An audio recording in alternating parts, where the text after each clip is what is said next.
Instacart Holdings, your worldwide instrument partner.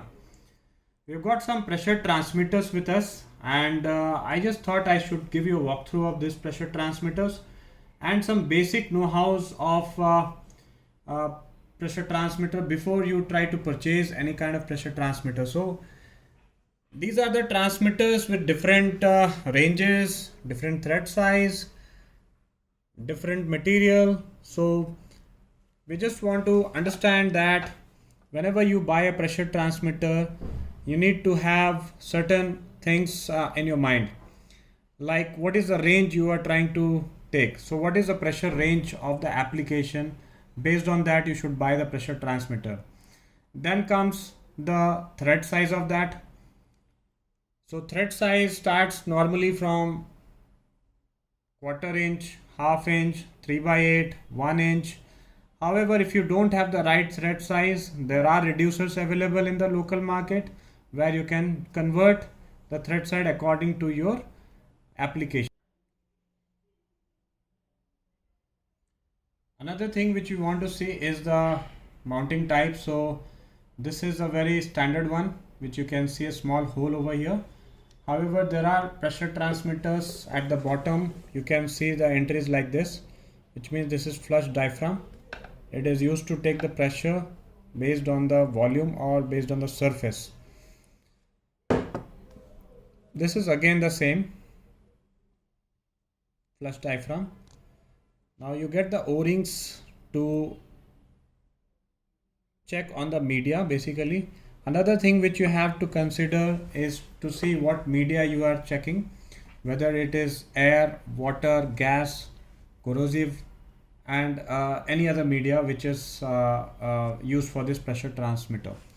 Now for the media also, you should understand the temperature of that particular media. So when hot water is there or water application is there, you need to understand what is the temperature of that water which is being used in this. We have lot of pressure transmitters available in the market. To name few, we have Vika over here, we have Honeywell, we have Danfoss, and like this we have several pressure transmitters available. When I was talking about the range, you have a lot of ranges available starting from 0 to 1, 0 to 10, 25, 100, 300 or even 700 bar pressure.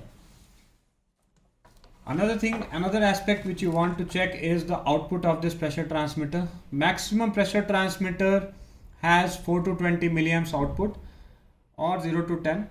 However, industries accept mostly as 4 to 20 milliamps input only. So most of the transmitters will have 4 to 20 milliamps output. The body majorly will have the SS body, sometimes 316, sometimes 304. You have the connections basically on this top. If you remove this, you have 4 pins. Based on that, you have to connect your pressure transmitter to the process, which means that you can connect to the indicator or controller or any other PLC SCADA.